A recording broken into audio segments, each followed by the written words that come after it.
So good evening everyone. My topic for today is all about ang grupong ninja ni Naruto. So sino nga ba si Naruto? Dito sa ating kwento, siya ay lumaking ulila sa magulang. Iniiwasan siya ng mga tao sa Konoha dahil sa limaw na Kyuubi na nakulong sa kanyang katawan. So pag sinabi natin Konoha, ito po ay kanilang bayan na doon po sila nakatira. And siya ay 12 anyos at makulit at madaldal. Kung ano ang galing nito sa pang-aasar sa kapwa, ganun din ang kanyang kakulangan sa ninja skills o kakayahang pang ninja. Dahil siya nung bata pa si Naruto, nung 12 anyos pa siya po ay sobrang kulit at napakadaldal niya. Siya ay nag-aaral sa paaralan ng mga ninja sa Konoha. Si Umino Orika ang nagsisilbing gabay niya sa kanyang paglaki na isang guro sa Konoha. So panahon na ng pagsusulit sa paaralan ng Konoha upang malaman kung karapat dapat na tawaging ninja ang mga magtatapos na mag-aaral kabilang si Naruto. Pumalya si Naruto sa kanyang pagsusulit kung kaya't hindi niya nakamtan ang headgear na isang katibayan ng pagiging isang ninja sa Konoha. Pag sinabi nating headgear, ito po yung sinusuot sa noo para ito'y katibayan isa kang ninja sa bayan ng Konoha. Dahil sa kapilyuhan ni Naruto, nakuha niyang nakawin ang isang sagradong kasulatan o tinatawag nating Hidden Scroll mula sa ikatlong Hokage. Nagawang basahin ni Naruto ang nilalaman ng sagradong kasulatan at natuklasan niya ang kanyang natatanging kakayahan, tinaguri ang Kage Bunshin o tawagin na Jutsu o maraming panggagaya ng anyo or multiple shadow clone technique.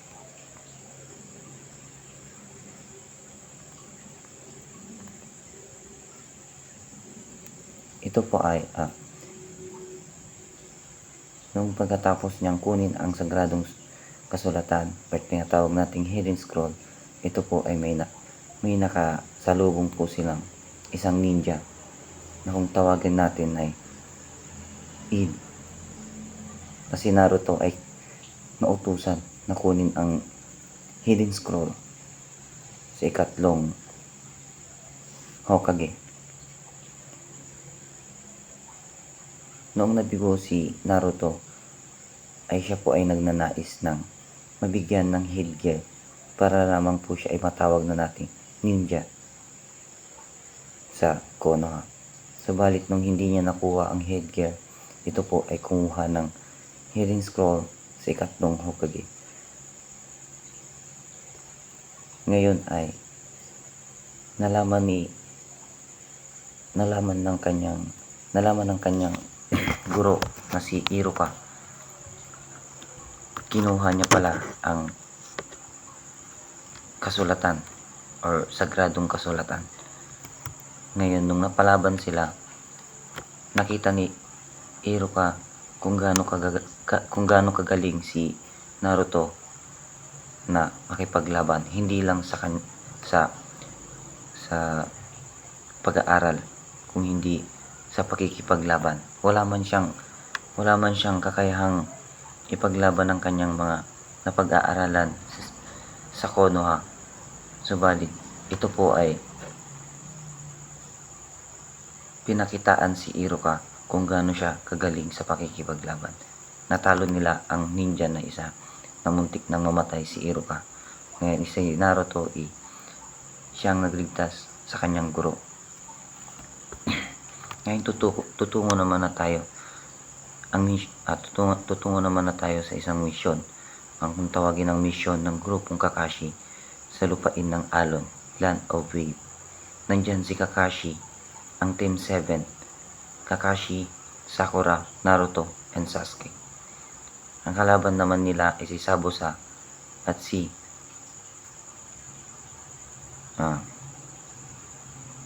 Sabusa and Tasuna or Chuna. Ang binabantayan naman nila ay si Tasuna. Siya po ay isang matanda. Inatasan ng grupong Kakashi na bantayan si Tasuna, isang ehensyo mula sa lupain ng Alon pabalik sa bayan nila. Ito ay tinalagang bilang si Rangkong si Rangko ang tawagin. Si Rangko Mission dahil sa pagsisinungaling ni Tasuna. Ngunit sa katotohanan, ito ay isang Rangko talaga. Rangko Mission. Lihim silang nakarating sa nayon ng Alon sa pamamagitan ng bangka sa paglalakbay nila patungo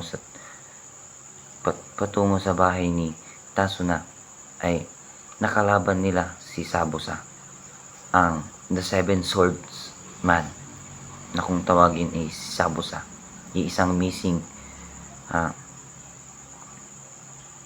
missing ninja galing sa lupain ng Hamog, Land of Mist.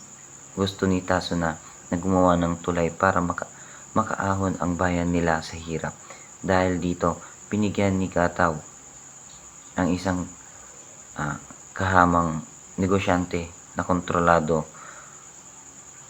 ang buong lupain ng Alon, si Sabusa, para patayin si Tasuna at upang mapigilan ang paggawa ng tulay ni Tasuna.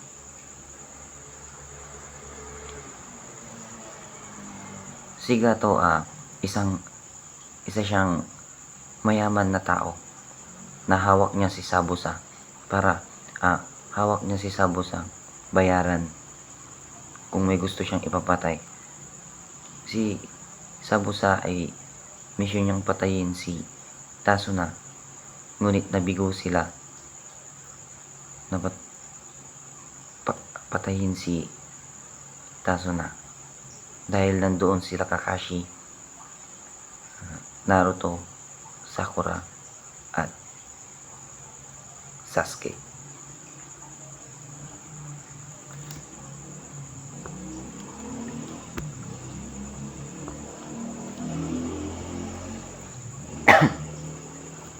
Lihim silang nakarating sa lupain ng Alon gamit ang bangka, ngunit nakasulubong nila si Sabusa sa kanilang paglalakbay patungo sa bahay ni Hako. At tinira niya si Sabusa ang mga parang karayom. Ito po ay nagtataglay ng karayom na sandata. Ang alam ni Kakashi, patay na si Sabusa dahil wala siyang maramdamang tibok sa pulso niya. Ngunit sa katotohanan, dumating si Hako upang iligtas si Sabusa. Si Hako is siya ang partner ni Sabusa para patayin si Tasuna, ngunit nabigo sila. Pagkikita nila Sabusa, Hako, and sila Kakashi, nabigo silang patayin si Tasuna dahil nandoon nga sila Kakashi, ang Team 7. Sa pagpapatuloy ng kanilang paglalakbay ay hinimitay si Kakashi dahil sa pagkaubos ng lakas niya sanhi ng paggamit ng Sharingan. Namaragi sila sa bahay ni Tasuna ng 1 linggo. Nung nagising si Kakashi, kinutuban siya na buhay pa si Sabusa. Dahil dali-dali niyang sinanay ang kanyang 3 estudyante na si Sakura, Naruto at si Sasuke. Pinaghanda niya sa isa pang laban nung naunang nagtagumpay si Sakura sa pagsasanay nila. Inatasan siya ni Kakashi na bantayan si Tasuna sa kanyang paggawa sa tulay Dahil sa paggawa nila ng tulay, doon na lumabas ulit sila. Sabusa and Haku, doon na sila naglaban-laban.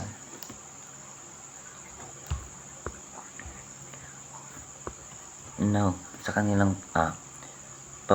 pamamalagi sa bahay ni Tasuna ay nakilala nila ang isang bata na si Inari, apo ni Tasuna. Dating masayahing bata si Inari, ngunit nagbago na ang lahat nung pinatay ng mga alagad ni Gataw ang kanilang niyang tatay at bayani na si Kaisha. Nawala na ng pag-asa at palaging malungkot na si Inari.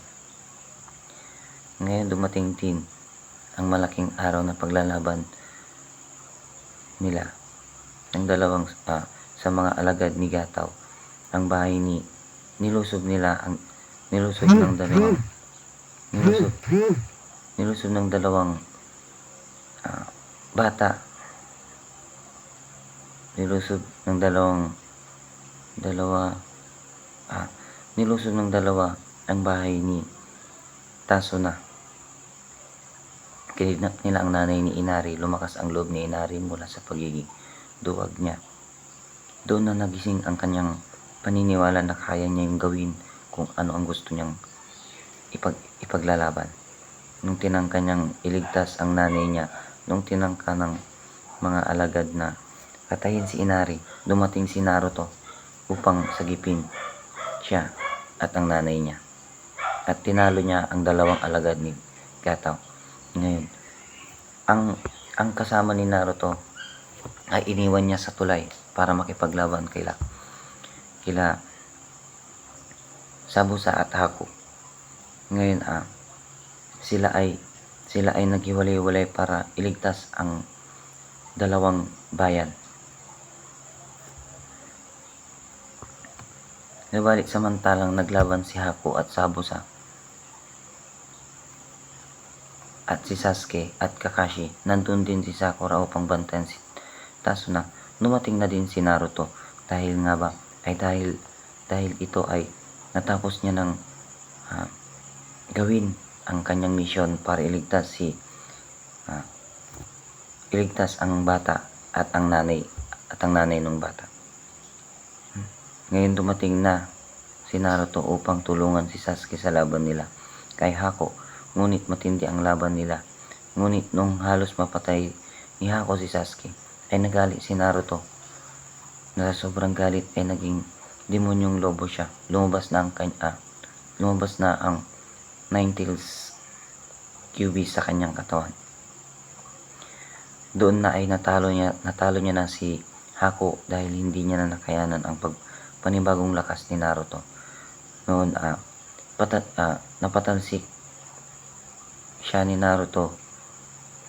napatalsik niya si Naruto. Pero nakiusap si Haku na patayin siya. Ngunit ito ay tinanggihan ni Naruto dahil sa matindi din ang labanan ni Sabusa at Kakashi. Noong tinangkang tirahin ni Kakashi si Sabusa gamit ang lightning blade, humarang si Haku. Siya ay tinamaan, kaya siya ay namatay.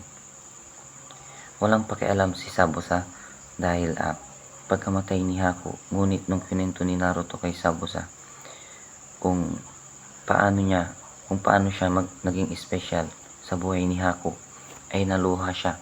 Dumating din sila Gataw at ang kasama niyang mga batalyon ng ninja. Nagbago ang pananaw ni Sabusa dahil kay Naruto. Sinugod ni Sabusa si Gataw at napatay niya ito. Ngunit sa kanyang paglusob ay inatake siya ng mga ninja ni Gataw. Palusob na sana ang mga ninja ni Gataw, ngunit dumating ang mga tao sa nayon kasama si Inari. Hinimok ni Inari ang kanyang mga kapitbahay na lumaban-laban kay Gataw. Natakot ang mga alagad ni Gataw, lalo noong nagkagimbonsing teknik na si Naruto at si Kakashi. Ay tumakas na sila noong araw na iyon. Namatay na si Sabusa dahil sa kagrabihan ng kanyang mga sugat na tinamumula sa alagad ni Gataw. Katabi, katabing, katabi niya ang bangkay ni Haku noong sila ay namatay. Natapos din ang tulay dahil sa grupo ni Kakashi at lalo na kay Naruto na nagbago sa ugali ni Inari mula sa pagiging duwag at malungkutin tungo sa pagiging matapang at masayahing bata. Pagdesisyon ng mga tao sa lupain ng alon na pangalan ng tulay bilang ang dakilang tulay ni Naruto o kung tawaging The Great Naruto Bridge. Ang tulay na ito ay naging simbolo ng mga pag-asa ng bayan. The last slide is ang pagsusulit ng Chunin exam sa Konoha. Dumating ang araw ng pagsusulit ng Chunin exam sa Konoha kasama ang mga estudyante ni Kakashi bilang rekomendasyon. Kasama din ang mga ilang genin sa ibang nayon dito. Nakilala ng grupo ni Naruto si Kabuto na tumulong sa kanila upang mausad sa pagsusulit. Ang hindi nila alam ay si Kabuto ay isang espiya at alagad ni Orochimaru. Dito sa pagdating ni Kabuto sa isang Chunin exam, sila ay nagpaplano na kunin si Sasuke dahil nga siya ay pamilyang Uchiha dahil sa natatangi niyang mata, ang tinatawag nating Sharingan. sila ay umaasa na makuha si Sasuke dahil dito ang kagustuhan ni Orochimaru ay makuha ang bata na si Sasuke para sa kanyang eksperimento at sa pagiging pagpapalakas ng kanyang katawan. Yun lamang po.